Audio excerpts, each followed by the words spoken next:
MA final के सभी students, good morning. आज हम आपके ग्रुप बी के second paper diplomacy theory and practice के कुछ और अध्यायों पर चर्चा करेंगे। पिछले सत्र में हमने विदेश नीति के लक्ष्य, विदेश नीति का अर्थ और राजनय के संबंध में चर्चा की थी। आज हम देखेंगे कि विदेश नीति और राजनय के बीच में क्या संबंध है और वो एक दूसरे के किस तरह से काम आते हैं। जब विदेश नीति के नीति निर्माता अपने उद्देश्यों का निर्धारण करते हैं तो फिर उन उद्देश्यों की प्राप्ति का प्रश्न उठता है कि इन उद्देश्यों को किन तरीकों से प्राप्त किया जाएगा। तो एक देश की सरकार जब विदेश नीति के उद्देश्यों का निर्धारण कर लेती है तो फिर वो उस विदेश नीति के उद्देश्यों की प्राप्ति के लिए राजनय की ओर देखती है, डिप्लोमेसी की ओर देखती है और यहीं से डिप्लोमेसी का प्रभाव शुरू हो जाता है।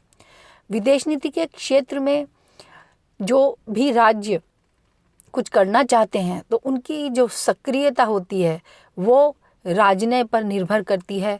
राजनय कितना कुशल है या कितना अकुशल है।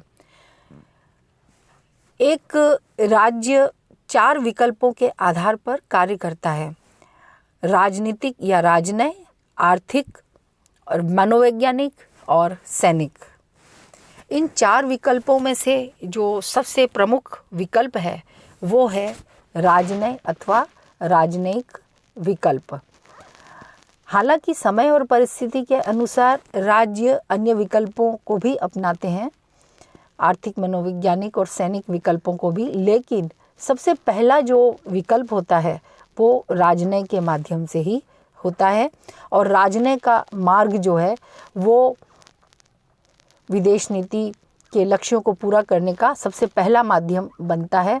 और राजनय का ये लक्ष्य होता है कि वो विदेश नीति का जो पहला उद्देश्य है कि हर राज्य अपने मित्र राज्यों की संख्या बढ़ाए और शत्रु राज्यों की संख्या को घटाए। तो राजनय इसमें बहुत महत्वपूर्ण भूमिका निभाता है। राजनय के माध्यम से विदेश नीति के सारे लक्ष्यों और उद्देश्यों को प्राप्त किया जा सकता है और हम ये कह सकते हैं कि राजनय का कौशल ही विदेश नीति को सफल बनाने का एक बहुत बड़ा रोल निभाता है। विदेश नीति और राजनय का संबंध इस रूप से भी बहुत घनिष्ठ है कि आजकल के तकनीकी युग में विदेश विभाग को विदेश नीति निर्माता मान लें तो व्यवहारिक रूप में राजदूत को हम कहेंगे कि वो इसको व्यवहार में परिणत करने का एक बहुत बड़ा माध्यम है। प्राचीन काल में जब संचार के साधनों का बहुत विकास नहीं हुआ था, उस समय जो भी राजनीतिज्ञ, जो भी राजनयिक थे, उनको जब विदेशों में भेजा जाता था या जहाँ भी संबंध स्थापित किए जाते थे दूसरे राष्ट्रों के साथ में, वहाँ पर राजनयिकों को पूरी शक्ति संपन्न बनाकर भेजा जाता था, क्योंकि वापस से अपने राज्य के साथ में संपर्क स्थापित करना बहुत मुश्किल भी होता था और महत्वपूर्ण संधियों, किन्हीं समझौतों और वार्ताओं के संबंध में निर्णय लेने के लिए राजनयिकों को स्वविवेक से निर्णय लेने के लिए कह दिया जाता था, क्योंकि हर प्रश्न पर अपने देश की सरकार के साथ राय जानना उस समय जल्दी संभव नहीं था। लेकिन वर्तमान समय में जो अभी बहुत तेज संचार साधनों का विकास हो चुका है, ऐसे समय में राजनयिकों ने जो भी कुछ किया है वो अपने राज्य सरकारों के साथ में संबंध स्थापित कर सकते हैं।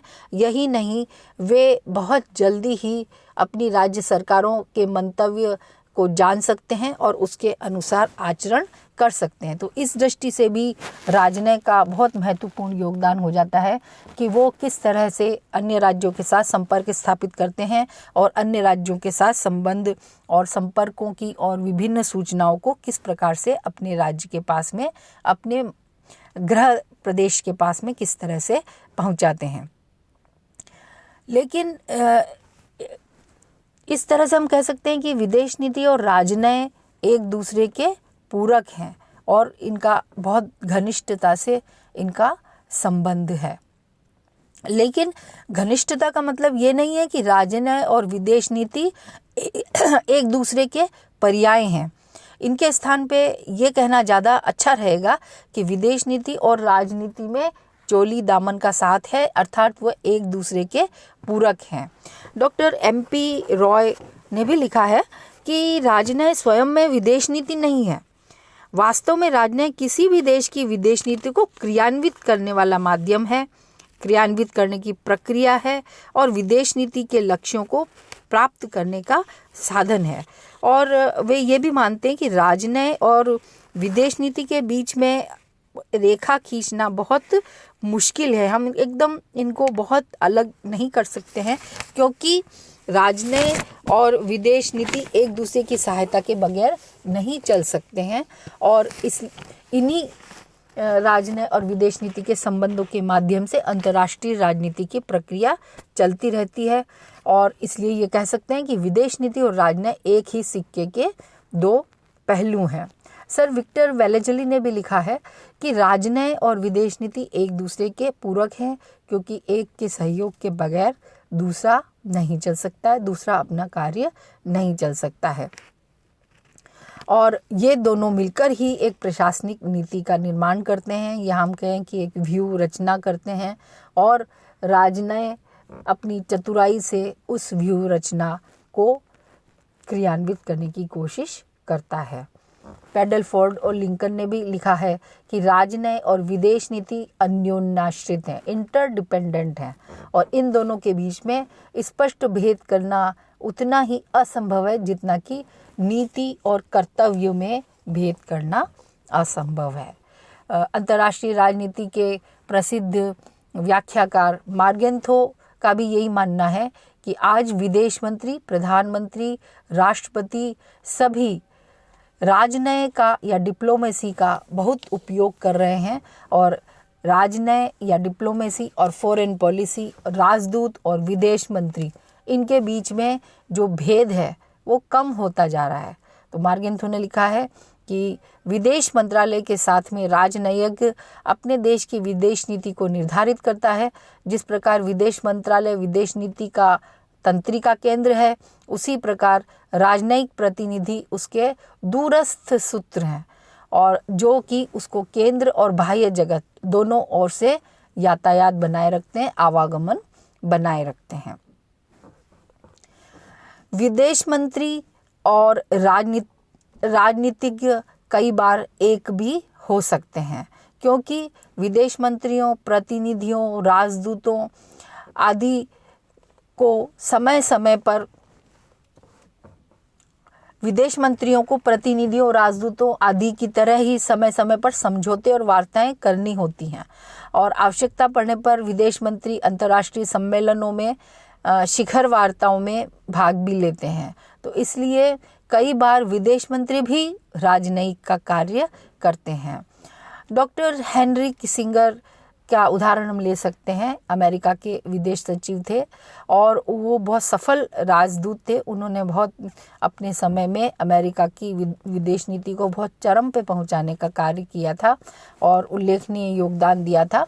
वियतनाम युद्ध की समाप्ति, चीन और रूस के साथ में मैत्री संबंध, पश्चिमी एशिया में युद्ध का अंत, मिस्र, सीरिया, जॉर्डन के साथ नए संबंधों की शुरुआत का श्रेय हेनरी किसिंगर के जो डिप्लोमेटिक प्रैक्टिसेस हैं उनको दिया जा सकता है।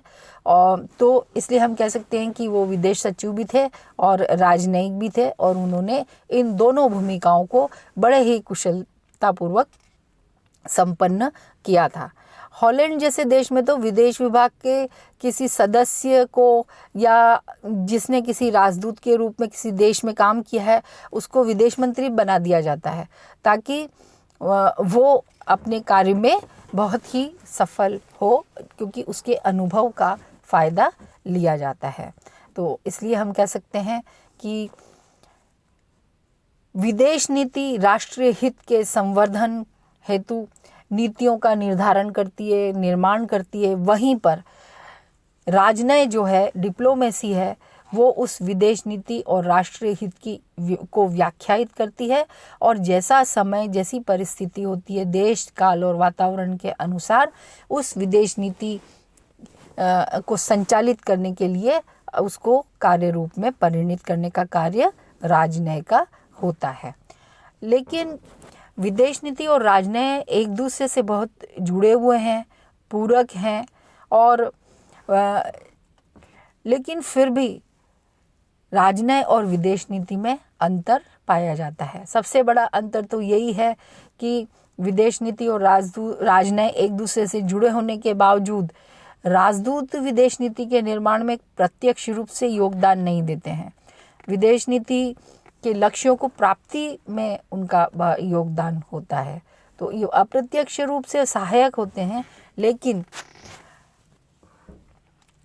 प्रत्यक्ष रूप से वो विदेश नीति को क्रियान्वित करने का काम करते हैं। राजनय और विदेश नीति में जो अंतर है उसको स्पष्ट करते हुए विक्टर वेलेजली ने लिखा है कि राजनय विदेश नीति नहीं है बल्कि क्रियान्वित करने का एक अभिकरण है। राजनय और विदेश नीति के बीच में जो संबंध है वो साध्य और साधन का है। राजनय साधन है, विदेश नीति साध्य है।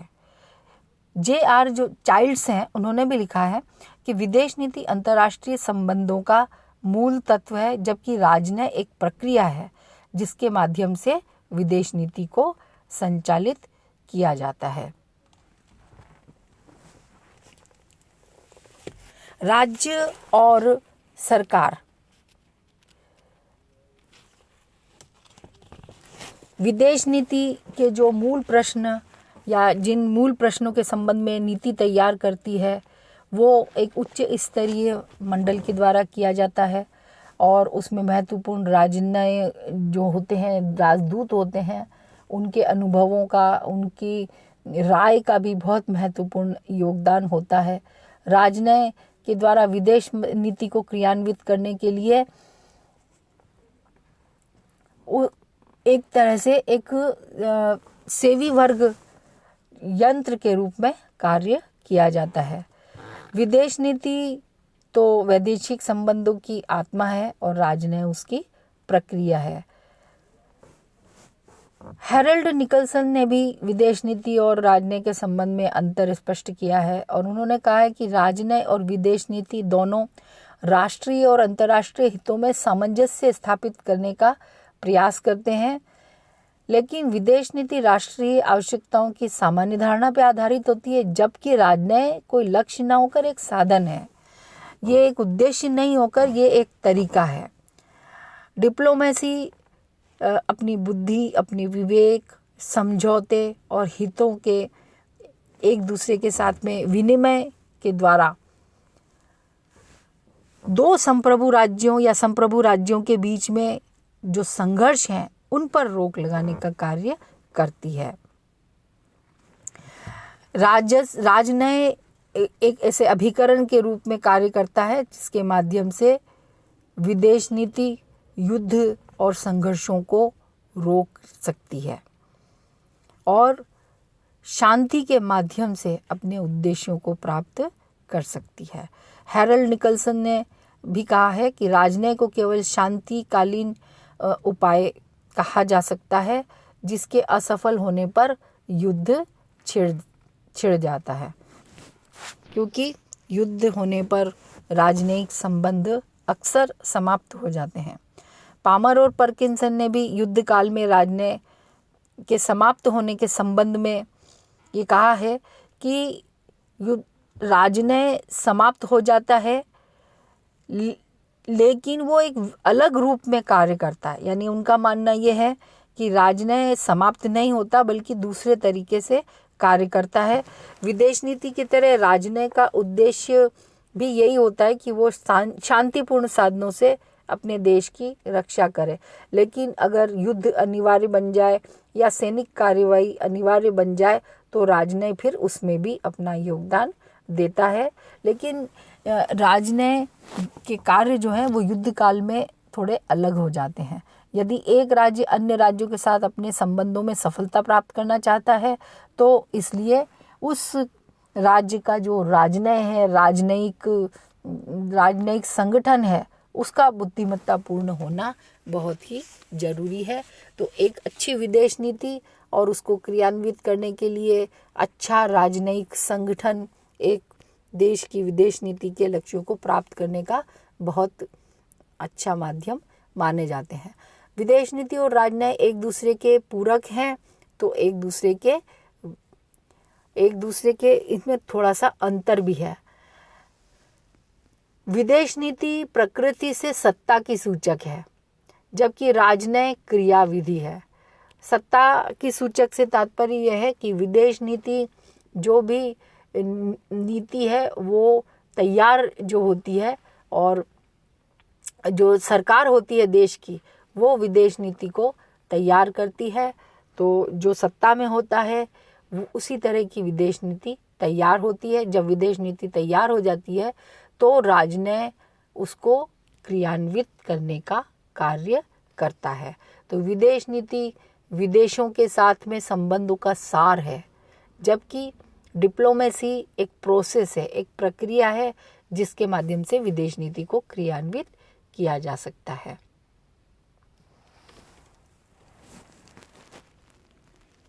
राजनय या डिप्लोमेसी नीति निर्माण नहीं करती है, बल्कि नीति निर्मित जो नीतियां हैं उनका संप्रेषण करती है और उनकी व्याख्या करती है। मार्गेंथो ने भी इस अंतर को स्पष्ट किया है और उन्होंने कहा है कि विदेश मंत्रालय नीति निर्माण करने वाला एक अभिकरण है।